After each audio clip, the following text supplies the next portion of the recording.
예, 오늘은 영화 설교를 하는 날입니다. 오늘 체육대회라서 이렇게 다들 간편한 복장으로 입고 오셨는데 저도 이렇게 티 입고 설교하니까 아주 편하고 좋네요. 미국 목사님들 보니까 다 청바지에 티 입고 설교하던데 예, 저도 이제 그러면 좋을 것 같습니다. 예. 이게 좋아서 웃으시는 건가요? 아니면 예. 예, 좋습니다. 이렇게 다 이렇게 뭐 예수님이 또 우리를 맨날 이렇게 막 답답하게 있기를 원하지 않으실 것 같아요. 더 편하게 있는 것도 좋을 것 같습니다. 그래서 오늘 제가 이 체육대회를 맞이해서 또 오늘 특별히 스포츠 영화를 준비를 했습니다. 이게 보면 제가 늘 실화 영화를 준비하잖아요. 근데 보면은 실화 영화 중에 스포츠 영화가 굉장히 많습니다. 왜냐하면 스포츠야말로 정말 극적인 반전 이런 게 늘 일어나잖아요. 그래서 스포츠 영화가 많은 것 같아요. 오늘도 그 미식 축구 풋볼 영화인데 그 필라델피아 이글스 팀이 있었습니다. 필라델피아 1975년에 있었던 일인데 이때 이 이글스가 정말 못했나 봐요. 우리 대전에 있는 야구팀이 뭐죠? 예, 한화 이글스인데 한화 이글스가 팬들에겐 죄송하지만 정말 못하잖아요. 근데 이 당시 이 그 필라델피아 이글스도 한화 이글스만큼 못했습니다. 그래가지고 여기 스코어보드를 보시겠지만 31대 0으로 막 지고 있고, 그리고 이제 시즌이 끝났어요. 75년 시즌이 끝나니까 사람들이 31대 0이 뭐냐, 우리가 해도 그것보다 잘하겠다. 우리 한화 이글스 팬들 이런 말씀 많이 하시지 않습니까? 우리가 해도 저 사람들보단 더 잘하겠다. 이제 이런 말을 막 하는데 근데 이제 이 사람들이 굉장히 불평을 많이 해요. 리그 최악의 팀이다. 뭐 막 욕까지 해가면서 그러고 보면 우리 이 대전의 한화 이글스 팬들은 정말 훌륭하신 분들입니다. 우리는 한화 이글스 팀을 팬들을 뭐라고 하죠? 보살 팬이라고 그러죠. 보살 팬. 이 보살 팬들은 팀이 못해도 막 욕하지 않거든요. 제가 이 기사를 보니까 2014년 기사거든요. 이때부터 다 보살 팬이었나 봐요. 10년이 넘도록. 예. 자, 근데 이제 이 필라델피아 이글스의 이 팬들은 절대로 이렇게 보살 팬이 아니었습니다. 막 불평불만을 많이 했는데 그 중에 누가 있었느냐? 오늘의 주인공인 빈센트를 줄여서 빈스라고 하죠. 빈스 파팔레, 이름이 뭐 파파렐인가 뭐 그런 분이 있었어요. 이분이 이제 그 팬인데 이 필라델피아 이글스의 팬인데 고등학교 때 1년 풋볼 선수로 뛰었어요. 고등학교 때. 대학은 이제 풋볼로 못 갔고, 근데 이제 고등학교 때 1년 풋볼 선수로 뛰었으니 동네 풋볼을 하면 어떻게 되겠습니까? 날아다니는 거죠. 그야말로 동네에선 이렇게 날아다녔어요. 근데 이제 대학은 육상 선수로 이제 대학을 다녔습니다. 근데 이제 맨날 이렇게 풋볼만 하고 다니고 이제 집에 들어가니까 당연히 부인은 어떻게 바가지를 긁겠습니까? 당신 지금 변변한 직장도 없는데 맨날 이렇게 풋볼만 하고 다니냐? 동네에서 잘한다고 누가 알아주냐? 동네 풋볼 왕이라고 알아주는 게 뭐냐? 막 이렇게 이제 늘 불평을 늘어놓죠. 직업이 뭐였냐면 그러니까 파트타임 교사였어요. 파트타임 교사였는데 어느 날 학교에 가보니까 파팔렛이 무슨 일이죠? 다른 교사가 와서 거기 가르치고 있는 거예요, 갑자기. 그래서 근데 죄송합니다. 제가 뭐가 착오가 있었네요. 그리고 이제 교실에서 나왔는데 요건 이제 실제 인물입니다. 두 분이 그래도 꽤 많이 닮았어요. 그래서 이제 교장실에 가 보니 교장 선생님이 우리가 여러 번 전화했는데 당신이 전화를 안 받아서 연락을 못 한 거다. 그래서 알고 봤더니 전화 요금을 못 내서 전화가 끊긴 거예요. 뭐 직장도 지금 변변한 직장이 없어 계속 전전하고 있는 거예요. 그러면서 이제 교장이 미안하다. 당신보다 경력 많은 선생님도 있고 당신을 계속 채용할 수가 없다. 자, 이제 이분은 이제 아주 이제 극한의 상황으로 계속 몰려가게 되는 겁니다. 그러니까 심지어는 전화비도 못 내서 전화가 끊길 정도로. 오늘 이제 이분을 제가 성경 인물의 누구와 비교하고 싶냐면 모세와 비교를 하고 싶어요. 자, 모세는 어떤 사람입니까? 모세는 극과 극을 경험한 사람. 극에서 극을 달린 사람이 바로 모세입니다. 어떤 극과 극이죠? 자, 모세는 태어나자마자 죽음의 위기에 몰렸습니다. 왜 그렇습니까? 막상 태어났는데 이집트 왕이 그 유대인들이 이스라엘 민족이 너무 많이 태어나니까 안 되겠다. 남자애들을 다 나일강에 던져버려라 이랬잖아요. 그러니까 태어나자마자 생명을 가지게 됐는데 바로 죽음의 위기에 몰리는 극과 극을 막 왔다 갔다 하는 거죠. 그래서 이제 할 수 없이 엄마가 더 이상 키울 수 없어서 그 상자에 누워서 이렇게 나일강을 떠내 보내는데 죽는 거죠. 그걸 누가 건져내서 키우겠습니까? 부모도 못 키우는 아이를 누가 건져다 키우겠어요. 그런데 극적으로 생존하죠. 정말 공주가 그것을 발견함으로 항상 극과 극이에요. 자, 그래서 원래는 노예의 아들이었죠. 히브리 노예의 아들이었는데 갑자기 왕자가 됩니다. 왕의 아들이 돼요. 노예의 아들에서 왕의 아들로 또 극적인 전환이죠. 자, 그래서 이제 호화로운 궁전에서 전 세계에서 가장 그때 당시 이 이집트는 어마어마한 세계에서 제일 부유한 나라 아닙니까? 그 화려한 왕국에서 40년을 자라다가 갑자기 양치기가 되죠. 광야로 쫓겨나게 됩니다. 이것도 극과 극이에요. 자, 그 왕자로 있을 때는 당연히 뭘 했겠습니까? 옛날에 왕자들은 다 군대를 조직해서 전쟁 있으면 전쟁터에 나가서 싸우고 다 왕자들은 그랬잖아요. 그러니까 그 군대의 리더에서 뭐의 리더로 바뀝니까? 군대의 리더에서 양떼의 리더로 저처럼 이게 목양을 하는 양떼가 아니고 진짜 양 진짜 양의 리더로 바뀌게 되는 그런 삶을 극과 극의 삶을 하게 되는 거죠. 근데 이제 이 모세가요 참 이 왕국에서는 근데 아무리 호화로운 곳에 살았어도 어떻게 마음이 편했을까요? 절대로 그렇지 않았을 것 같아요. 이 100% 신뢰할 수는 없는 자료지만 이 모세에 대해서 한 자료가 하나 있는데 아르파타누스의 유대인에 대하여라는 책이 있습니다. 이 책 자체가 남아 있진 않은데 이 책을 또 베껴 쓴 게 남아 있어요. 거기에 이제 뭐라고 기록이 돼 있냐면 이렇게 기록이 돼 있습니다. 애굽의 공주는 히브리인 아이를 양자로 삼았다. 성경하고 똑같죠. 그래서 어른이 된 모우소스는 모세인데 여기는 약간 스페링이 다르게 나와요. 어른이 된 모우소스 왕자는 이집트 백성에게 대단한 인기를 얻게 됩니다. 자, 근데 이제 그러던 어느 날 그 에디오피아가 쳐들어온 거예요. 에디오피아인들이 이집트를 침략했을 때 모우소스 왕자는 왕자니까 군대를 이끌고 그들과 맞서 싸웠습니다. 근데 대승을 거둬요. 그래서 원정에서 돌아오자 왕은 그를 질투하여 백성한테 인기가 너무 좋으니까 이거 성경은 아니고 이제 고대 자료 중에 하나예요. 모우소스는 그러니까 왕은 그를 질투하여 죽이려고 했지만 모우스는 아라비아로 도망을 쳐서 라구엘의 딸과 결혼했다라는 이런 기록이 있어요. 근데 라구엘이라고 하면 그 모세 장인의 이름이 뭡니까? 성경에 모세 장인 이름이 여러 개로 나와요. 같은 사람인데 이제 이름이 여러 개인 거죠. 그 중에 하나가 뭐냐면 르우엘이라는 모세 장인 이름이 제일 많이는 이드로라고 알려져 있지만 모세 장인이 르우엘이라는 이름도 있어요. 그러면 라구엘, 르우엘 거의 비슷하잖아요. 그래서 이거 상당히 신빙성 있는 자료가 아니냐 이런 얘기도 하게 됩니다. 자, 어쨌든 이 자료가 맞다면 모세는 군대를 이끌고 나가서 승리를 막 거두게 되니까 이 애굽의 왕이 질투한 거예요. 쟤 가만히 놔뒀다가는 우리 위치가 위험하겠다. 쟤를 가만두면 안 되겠다. 이런 생각이 든 거죠. 자, 어쨌든 다시 이제 영화로 돌아와 보면 이 필라델피아 이글스가 너무 못하다 보니까 드디어 이제 감독을 교체합니다. 그 한화 이글스도 감독 교체했나요? 모르겠는데 어쨌든 자, 그래서 누구를 데리고 왔느냐? UCLA 대학 감독, 아주 훌륭한 대학교 감독. 그를 그 우승으로 이끈 사람을 이제 감독으로 영입을 하는데 자, 이 사람이 이제 TV에 나와서 뭐라고 인터뷰를 하냐면 우리 필라델피아 이글스는 공개 스카웃을 실시하겠다. 자, 이거는 이제 실제 인물인데 이분은 자, 공개 스카웃이라는 게 뭘 얘기하냐면 일반인을 대상으로도 사람들이 하도 우리가 해도 더 잘하겠다 이러니까 그럼 니네들 한번 해봐라 이런 거예요. 일반인을 대상으로 공개 스카웃을 실시하겠다. 테스트를 한번 해보겠다. 그래서 여러분에게 NFL 선수가 될 수 있는 기회가 열렸습니다. 그러니까 사람들이 누구를 추천합니까? 동네에서 날르는 사람, 빈스라는 사람을 그래서 빈스라는 사람을 자네 한번 나가봐라. 자네 정도면 할 수 있을 거다. 이렇게 추천을 하는 거예요.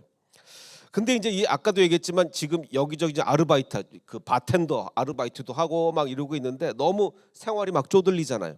그러니까 아내가 도망을 갔어요. 하루는 집에 들어가 보니까 집이 텅 비어 있고 아내가 쪽지 한 장 남기고 도망을 간 거예요. 뭐라고 쪽지를 남겼냐면 근데 제가 이거 설마 이랬을까? 영화에서 과장한 거겠지. 진짜래요. 진짜 이 쪽지를 남기고 도망갔는데 뭐라고 남겼냐면 빈스, 당신은 그 어느 곳도 제대로 가지 못. 이걸 직역인데 한국말로 의역을 하면 당신은 뭐 하나 제대로 못한다. 절대로 돈을 벌 수도 없고 절대로 유명해질 수도 없다. 이런 말을 그 아내가 이런 심한 말을 쪽지로 남기고 아내는 도망가 버리고 맙니다. 자, 이렇게 이제 참담한 가운데 드디어 이제 월세도 못 내게 됐어요. 월세도 못 내서 아버지를 찾아갑니다. 아버지를 찾아가는데 이 빈스의 부모님은 어떤 분이냐면 나중에 이제 자기 여자친구한테 이런 얘기를 해요. 뭐라고 얘기하냐면 내가 아주 어릴 때 어머니는 병에 걸렸다. 엄마도 운동선수였거든요. 운동선수였는데 엄마가 병에 걸렸어요. 그럼 아빠는 어떤 분이었느냐? 그랬더니 아빠는 집에 못 오는 날이 많았다. 왜냐하면 아빠는 공장에서 일하셨는데 어머니 병원비 되느라고 일을 많이 해야 됐기 때문에 집에도 거의 못 오셨다. 자, 그래서 이 빈스는 정말 어머니 병원비 되느라고 공장에서 일하면서 집에도 잘 못 왔던 그 아버지에게 찾아가서 도움을 청합니다. 아버지, 지금 제가 월세 낼 돈이 없다. 그랬더니 얼마 필요하냐? 이게 76년이니까 100불이 필요하다. 이렇게 얘기하는 거예요. 그러면서 제가 최대한 빨리 갚겠다. 지금 이 정도로 극한 어려움에 있었어요. 항상 하나님이 역사하실 때는 언제 역사하십니까? 우리가 극한의 상황에 몰렸을 때. 우리가 뭐 평안히 잘 살면요, 하나님이 물론 그래도 크게 역사하시는 경우가 있지만 드물고, 하나님이 크게 역사하실 때는 우리가 극한 상황에 몰렸을 때 역사하십니다. 왜? 극한 상황에 몰릴 때 간절히 기도하잖아요. 그때보다 더 간절히 기도할 때가 어디 있겠습니까? 극한 상황에 몰리면 우리는 간절하게 기도하게 되고 하나님은 역사하신다 이거예요. 자, 지금 이 사람이 굉장히 외롭습니다. 아내도 도망가고 다 외로워요. 모세도 그랬을 것 같아요. 모세도 보면, 자 보십시오. 40세에 이집트에서 도망 나왔잖아요. 도망 나왔는데 40세에 도망 나와서 결혼을 했는데, 그러면 애굽에서는, 이집트에서는 결혼을 안 한 거예요. 근데 이게 너무 이상한 거예요. 왜 이상합니까? 아니, 왕자였던 사람이 40살까지 결혼을 안 했다고? 더군다나 이집트 왕자가, 전 세계에서 가장 강한 국가 이집트의 왕자가 40살까지 결혼 안 했다는 게 이해가 가십니까? 그게 이해가 안 가는 거예요. 그러면 애굽의 왕실은, 왜냐하면 애굽의 왕자는 자기 맘대로 결혼하는 게 아니잖아요. 왕실에서 왕이 결혼을 시켜줘야 하는 거 아닙니까? 왕자가 40살 때까지 왕이 결혼을 안 시켜준 거예요. 왜 그랬겠어요? 질투한 거죠. 경쟁 상대로 본 거예요. 그러니까 이 모세는 장래가 촉망되는 왕자였던 게 아니라 경계 대상자였고 경쟁자였던 거예요. 그래서 아마 40살까지도 왕이 결혼을 일부러 안 시켰을 겁니다. 자, 그래서 이제 평생을 이렇게 애굽의 왕자였지만 서름 받고 살았어요. 근데 이제 40년 동안 있다가 나와서 애굽 광야로 갔는데, 광야에서 40년 동안 또 양을 치잖아요. 40년 동안 양을 치는데 누구 양을 칩니까? 성경에 보면 자기 양이 아니에요. 장인어른의 양이에요. 자기는 양도 없었어요. 그러니까 장인어른의 양을 치는 그냥 목동이었어요. 이렇게 참 힘들게 살았어요, 모세가. 자, 그러니까 이 모세가 얼마나 외로웠을까? 모세가 얼마나 힘들었을까? 아마 지금 오늘 영화에 나오는 이 빈센트처럼 이만큼 힘들었을 거예요. 더군다나 매 맞는 히브리인을 자기가 구해줬잖아요. 지금 애굽에서 나오기 직전에 히브리인이 매 맞는 걸 보고 너무나 안타까워서 그를 구해줬는데 그 결과가 어땠습니까? 그 결과가 더 참담했어요. 성경을 보면 모세가 40살이 됐을 때 그의 마음에 자기 동족 이스라엘 사람의 사정을 살펴볼 생각이 났습니다. 우리 동족이 너무 안타까운 거예요. 내가 저들을 도와줘야 되겠다. 어느 날 그는 자기 동족 한 사람이 억울한 일을 당했다. 어떤 억울한 일입니까?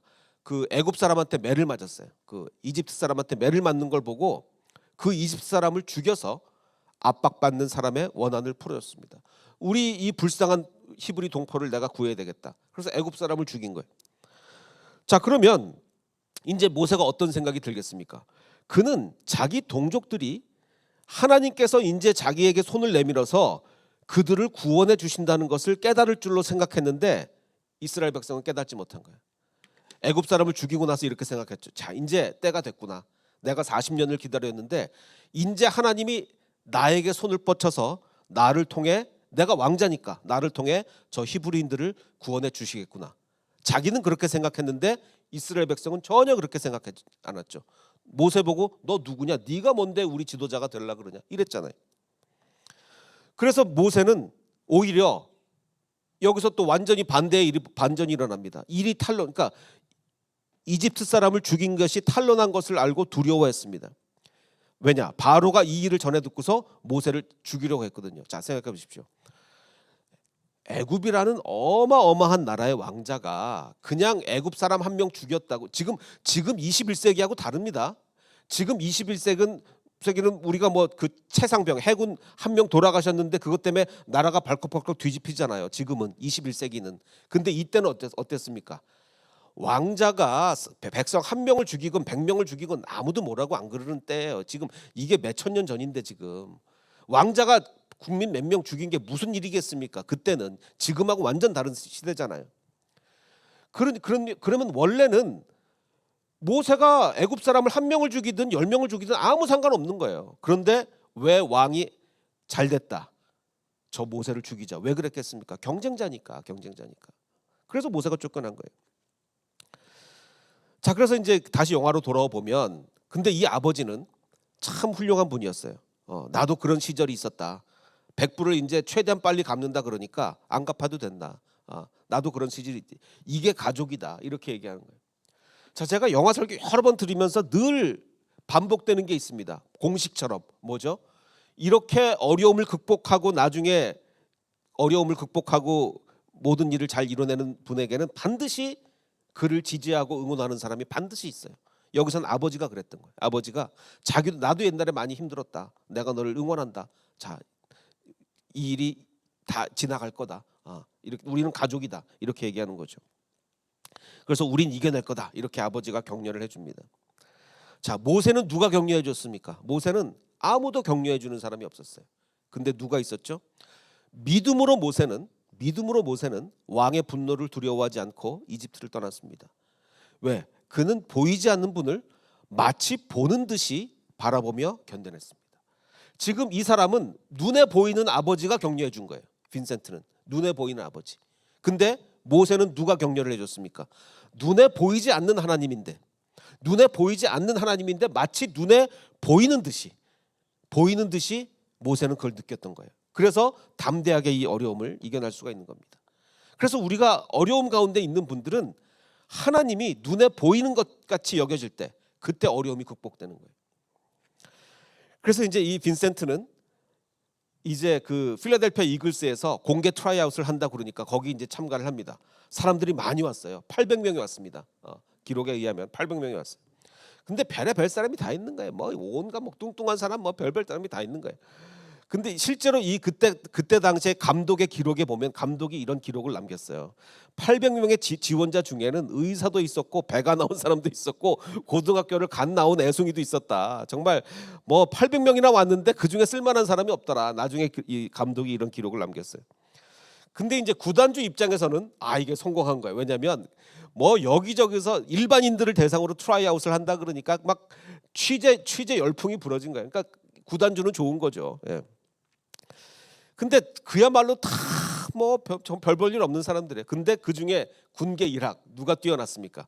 이 사람이 이제 육상 선수 출신이니까 이 빈스가 아주 잘 달리는 거예요. 이 풋볼은 빨리 뛰어야 되거든요. 그러면서 아주 이제 공도 잘 받고 이러는 거예요. 그래서 이 감독의 눈에 든 거죠. 그래서 감독이 가서 얘기를 합니다. 자네 어느 대학교 풋볼팀 출신이냐? 나는 대학에서 풋볼을 한 적이 없다라고 하니까 그래도 이 사람이 딱 한 명 이 빈스가 뽑혔어요. 그래서 드디어 이제 그 캠프 이제 시즌은 다 끝났고 다음 시즌을 준비하는 캠프에 참여를 하게 됩니다. 그래서 어마어마한 그 미식 축구 선수들 쓰는 라카 그 중에 이제 자기 라카가 있을 거 아니에요. 거기 딱 들어가 보니까 일단 기가 죽죠. 뭐 어마어마한 선수들 이렇게 쫙 있으니까. 근데 자기 이제 이름을 딱 보니까 자기 이름 스펠링을 잘못 적어놓은 거야. 자기 이름. 그래서 저기 그 관리 직원한테 내 이름이 스펠링이 잘못 적혀 있다라고 하니까 관리 직원이 뭐라고 대답을 하냐면 뭐가 그렇게 그게 문제가 되냐 이게 무슨 뜻입니까? 당신 여기서 한 달도 못 버텨나고 쫓겨날 텐데 스펠링 뭐 잘못 적힌 거 한 달만 입고 떠나라 뭐 이 얘기예요. 뭐 그게 뭐가 문제가 되냐. 다들 완전 찬밥인 거예요. 왜냐하면 일반인이 왔으니 어느 저기 프로 선수가 대우를 해주겠습니까? 근데 이제 혹독한 훈련이 시작이 됐습니다. 훈련이 시작됐는데 프로 선수들이 얼마나 얕잡아 보겠어요. 그러니까 막 거칠게 하는 거야. 막 거칠게 하고 막 막 욕도 하고 뭐 여긴 고등학교가 아니다. 너 그렇게 플레이해 가지고 여기서 살아남겠냐? 항상 이제 외톨이였어요. 따돌림을 당하고 사람들은 와서 아예 대놓고 조롱을 합니다. 너 이렇게 여기서 설치지 않는 게 좋다. 어디서 일반인이 와가지고 그러면서 이제 누가 이 팀의 주인인지 알아두는 게 좋을 거다. 이렇게 아주 뭐 대놓고 얘기를 해요. 자 보십시오. 근데 이 빈스는 정말 빨리 뛰었어요. 그러니까 사실 감독의 눈에 든 거예요. 미식 축구는 굉장히 빨리 뛰는 게 중요합니다. 자, 지금 이 빈센트는 실력대로 평가를 받고 있습니까? 아닙니까? 실력대로 평가를 못 받고 있죠. 자, 그런데 실력대로 평가를 받는 세상은 없습니다. 없어요. 항상 억울한 일이 발생해요. 자, 모세도 자신의 진심, 이 히브리 백성들을 위한 자신의 진심이 제대로 평가를 받았습니까? 내가 이렇게 정말 내 모든 것을 바쳐 내가 이 백성들을 구원해야 되겠다. 하나님이 나를 이제 이용하시나 보다. 내가 애굽 사람을 때려 눕혔고 이제 하나님이 나를 이용해서 이 한 몸 바쳐 히브리인들을 구하리라. 그 진심이 제대로 이해를 받았습니까? 아니요, 인정받지 못했어요. 오히려 뭐라 그러죠? 누가 너를 우리의 지도자와 재판관으로 세웠느냐? 어제는 이집트 사람을 죽이더니 오늘은 우리를 죽이려고 하느냐? 우리는 너를 지도자로 인정한 적이 없다. 이렇게 얘기하는 거예요. 항상 이 세상은요, 자기 진심도 평가받지 못하고 자기 실력도 평가받지 못하는 겁니다. 그게 이 세상이에요. 악한 세상입니다. 자, 드디어 이제 그 캠프를 거의 마치면서 내년 시즌에 진짜 누가 정식 선수가 될 거냐, 누가 정식 선수냐가 될 거냐를 결정하는 그 코치 회의가 열렸습니다. 두 사람이 이제 뽑혔어요. 그 후보 중에 그 샘슨과 파펠라, 지금 이 빈센트 파펠라 두 사람 중에 한 명을 뽑자라고 이제 코치 회의가 열렸습니다. 코치 전원이 누구를 얘기하냐면 이건 당연히 샘슨이 잘한다. 한 명씩 다 물어봤는데 전원 다 샘슨이에요. 실력 차이가 난다. 그리고 이제 그러면서 지금 당신 올해 감독 첫 해인데 올해 성적을 좀 올리고 그리고 나서 그 파펠라 같은 빈스 같은 사람을 뽑든지 올해는 샘슨을 뽑아야 된다. 전원이 이렇게 얘기합니다. 그런데 감독은 생각이 달랐어요. 나는 빈스다. 왜냐? 그는 열정을 가지고 있다는 거예요. 열정. 지금 여기 고인물, 지금 우리 이글스가 왜 못하는 줄 아냐? 이 고인물들 때문에 못한대. 고인물. 열정이 없어요. 열정. 근데 빈스는 실력은 좀 떨어질지 몰라도 그에게는 열정이 있다는 거예요. 나는 이 사람을 뽑겠다. 이렇게 얘기를 하는 거죠. 자, 우리 햇세드 교회도 열정이 있는 교회가 됩니다. 열정. 열정으로 사역을 하면 일이 이루어져요. 우리 요즘 격주인가요? 우리 수요예배 끝나고 어떤 열정적인 사역이 이루어지는지 아십니까? 우리 대신고등학교 기숙사를 방문해서 아이들에게 우리가 이 하나님을 전하는 거예요. 애들이 이렇게 많이 오는 거예요. 왜? 열정이 있으니까. 우리에게 학생들을 전도하겠다고는 열정이 있으니까. 자, 생각해 보십시오. 요즘 애들이 여기를 왜 옵니까? 이 재밌는 거 많은 핸드폰을 들여다보면 얼마나 재미가 있어요. 그런데 여기를 왜 오겠습니까? 기적이에요. 이렇게 모이는 건 기적입니다. 우리가 열정을 갖고 사역을 하면 애들이 오는 거예요. 자, 그리고 제가 지난주 수요예배 찬양이 너무 좋았어요. 단 현장에 많이 안 오신 게 너무 안타까운데 지난주 수요예배 찬양이 너무 좋아서 제가 그러니까 쇼트를 찍어서 이렇게 영상을 올렸는데, 이날 찬양이 뭐 항상 수요일 찬양 항상 좋지만 이날 특별히 더 좋은 이유가 뭔지 아십니까? 이날 찬양에는요, 열정이 있어요. 열정 찬양. 왜 열정 찬양이냐? 이날 우리 그 연주를 하는 우리 하영자매가 이 손가락을 다쳐가지고 그래서 이제 그 연주를 못하는 바람에 홍 전사님이 드럼을 못 치고 그 대신 드러머가 없었어요. 그럼 드럼을 누가 칠 거냐? 우리 장주영 전사님이 와서 쳐야 되는데 문제는 그날 장주영 선생님이 차가 없는 거야. 차가. 자, 그럼 세종에서 여기까지 차 없이 어떻게 옵니까? 장주영 전사님이 드럼을 치기 위해서 오토바이를 타고 온 거예요. 근데 여러분 생각해, 오토바이 타고 왔다 그래서 저도 이제 그 할리 데이비슨 타고 온 줄 알죠. 할리 데이비슨. 그렇죠. 세종에서 대전의 제일 남쪽인 우리 교회까지 오토바이를 타고 오려면 당연히 할리 데이비슨을 타고 와야지. 안 그러면 어떻게 옵니까? 근데 알고 봤더니 스쿠터를 타고 온 거예요. 자, 보십시오. 이 예배 드럼을 치기 위해서 스쿠터를 타고 세종에서 대전의 제일 남쪽 우리 교회까지 온다는 거는 이건 열정이 없으면 못하는 일이잖아요. 이걸 이렇게 가지고 열정으로 드럼을 치는데 이 예배가 안 좋을 수가 있겠습니까? 열정을 가지면요, 모든 게 좋아지는 거예요. 모든 게. 저도 제 설교가 뭐 다 좀 부족하지만 부족함에도 불구하고 저는 보면 제 마태복음 강해를 제일 많이 들어주시더라고요. 그게 왜 그런지 아십니까? 뭐 제가 뭐 지금도 뭐 열정이 있지만 그때는 지금보다 더 젊었잖아요. 그때는 제가 언젠가도 말씀드렸지만 제가 이제 교회에서 전혀 사례를 안 받고 일을 할 때라서 그때는 하루에 제가 이제 과외 공부를 가르쳐서 이제 생활을 할 때인데 과역 공부를 해서 제 생활을 할 뿐만 아니라 교회 운영비까지 제가 대야 됐어요. 그래서 과역 공부를 보통 이제 최소한 하루에 6시간을 가르칩니다. 근데 이제 하루에 6시간을 가르치려면 한 명한테 다 가르치는 게 아니잖아요. 여기 갔다가 저기 갔다가 여기 갔다. 그러려면 하루에 최소한 운전을 3시간 해야 돼요. 그럼 하루에 최소한 3시간 운전하고 과역 공부 6시간 가르치고 그리고 이제 집에 들어오면 완전히 파김치가 되는 거죠. 그러면 이제 설교를 언제 준비하느냐? 제가 주일 설교, 수요예배 설교, 금요 성경 공부 제 혼자 다 했어야 되는데 그러면 밤 12시에 집에 들어오면 밤 12시부터 새벽 4시까지 설교 준비를 하는 거예요. 매일 그렇게 했어요. 그 열정을 가지고 하니까 그때 이제 지금보다 젊었을 때니까 그 열정을 가지고 하니까 정말 제가 볼 때는 사실 솔직히 말씀드리면 마태복음 강해 다 지우고 싶어요. 지금 보면 너무 부족한 게 많아. 그래도 사람들이 그거를 들어주시는 이유는 제가 그런 열정으로 했으니까 사람들이 들어주시는 거예요. 정말 중요한 건 열정입니다. 열정. 그래서 이제 근데 코치들은 여전히 반대합니다. 아니 관중들이 열정을 좋아하냐? 관중들은 성적을 좋아한다. 이기는 게 중요하지 열정이 중요하냐? 이렇게 이제 전원이 이제 반대를 하는데 그래도 이 감독은 이 빈스를 뽑습니다. 이글스 일원이 된 걸 축하하네. 결국은 이 사람이 뽑혔어요. 자, 모세 얘기를 다시 해보면 하나님이 모세에게 이렇게 얘기하십니다. 이제 내가 너를 바로에게 보내어 너에게 내 백성 이스라엘 자손을 애굽에서 인도하여 내게 하리라 라고 얘기합니다. 언제? 광야에서 40년이 지난 후에. 이제는 할 줄 아는 게 아무것도 없는데 40년이나 기다렸고요. 이제는 나이가 80이 돼가지고 나는 더 이상 내가 어떻게 쓰임 받냐. 그래서 바로 이 모세가 난 이제 못하겠다 그러잖아요. 옛날에는 솔직히 모세만큼 열정 있는 사람이 없었어요. 열정의 사람이었습니다. 근데 이제는 열정도 좀 꺾였고 이제는 남은 게 이제는 아무것도 할 수 없는 거예요.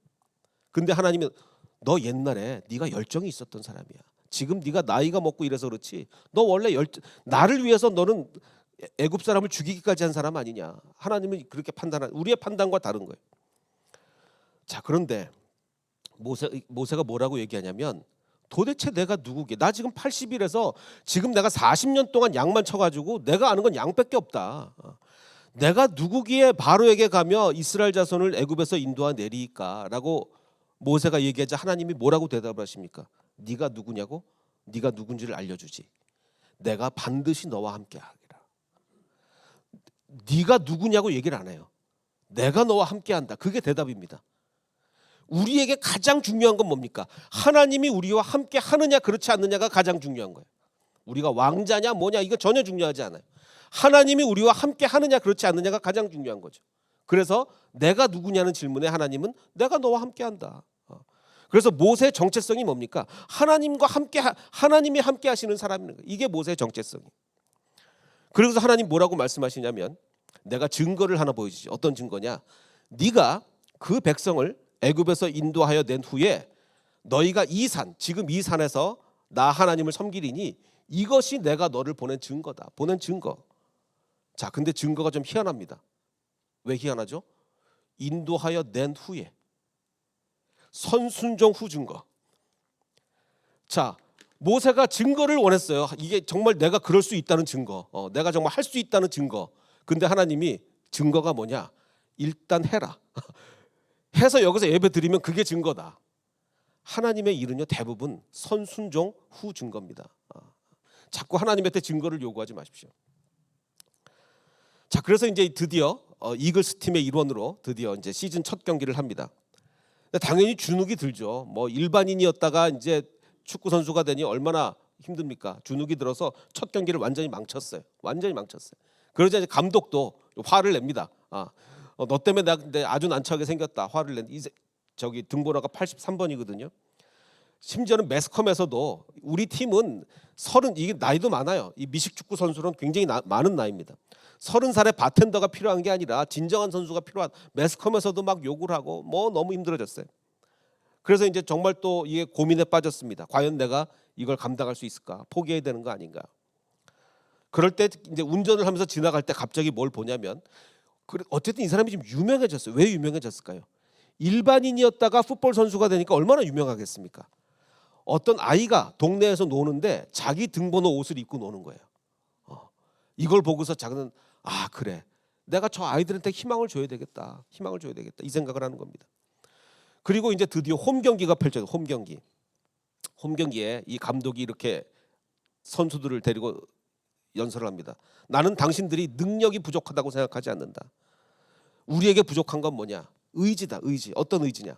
지금 우리 필라델피아 주민들은 굉장히 힘들게 살아가고 있다. 아마 이때 경기가 되게 안 좋았던 것 같아요. 우리 지금 필라델피아 사람들 얼마나 힘들게 살아가고 있느냐?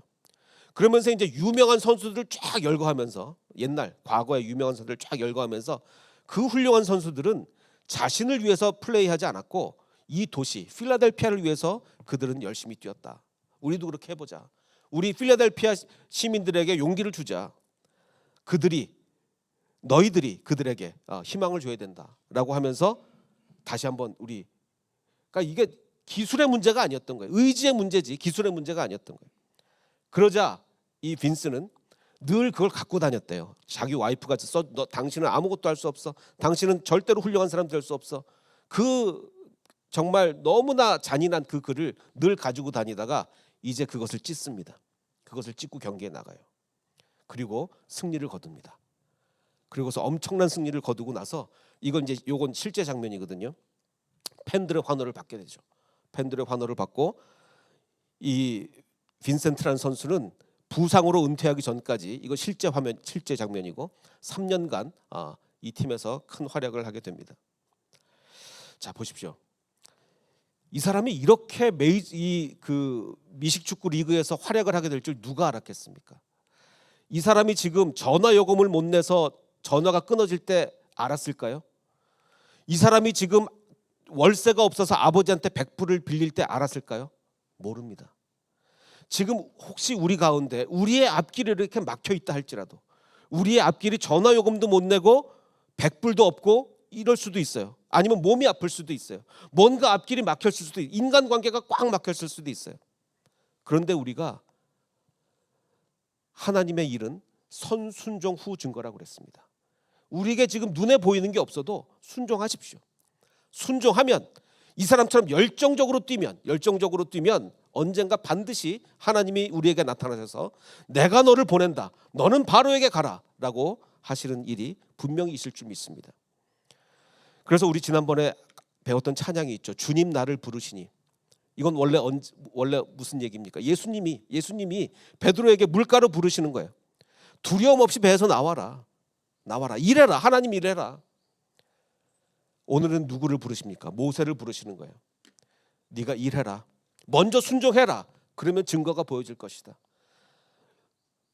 오늘 영화의 주인공 빈스는 육신의 아버지가 눈에 보이는 아버지가 힘을 줬는데 모세는 눈에 보이지 않는 아버지가 힘을 줬습니다.